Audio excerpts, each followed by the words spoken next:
But இன்னைக்கு இருக்க நிலைமை எனக்கு ரொம்ப ஆச்சரியமாகவும் இருக்குது, அதிர்ச்சியாகவும் இருக்குது.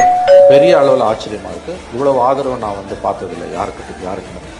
இப்போ பார்த்தீங்கன்னா அவங்களுடைய அந்த ஆப்பில் கூட வந்து கிட்டத்தட்ட 1 கோடி பேர் வந்து மெம்பராக 90 லட்சம் பேரை தாண்டி இருக்கின்றாங்க. அந்த ஆப்பை கிராஷ் ஆகிருக்கு. அது வந்து ரொம்ப ப்ராம்ப்டாக அவங்க பண்ணுறாங்க. அதை போலியாக வரத்துக்கு என்னோடய நாலேஜ் கட்டிய வரையில் எனக்கு தெரிஞ்ச வரைக்கும் சொல்கிறேன். தவறாக இருந்தால் திருத்திக் கொள்ள தயார். பட் அது தவறாக இருக்க வாய்ப்பு குறைவுன்னு நம்புகிறேன். அது ரொம்ப ப்ராப்பராக பண்ணுறாங்க. ஆதார் கார்டு போடணும், அதன் பிறகு ஓடிபி வந்த பிறகு ஓட்டர் ஐடி போட்டு தான் பதிவு பண்ணுறாங்க. 18 வயசு முடிஞ்சிருக்கும். நான் பார்த்துருக்கேன் என்னுடைய நண்பர்கள் வீடுகளில் பசங்க 10ஆம் கிளாஸ் படிக்கிற பசங்க 15 வயசு பசங்க ஆதாரை போட்டுட்டு வர முடியாமல் ஐயோ எங்களால் உறுப்பினர் ஆக முடியலன்றதெல்லாம் நான் பார்த்துருக்கேன் நான். ஸோ அதை ஒரு சிஸ்டமேட்டிக்காக பண்ணுறாங்க. இவ்வளோ ஆதரவு யாருக்கும் நான் பார்த்ததில்லை, டு பி ஃப்ராங்க். அதே மாதிரி தனிப்பட்ட முறையில் பேசும்போது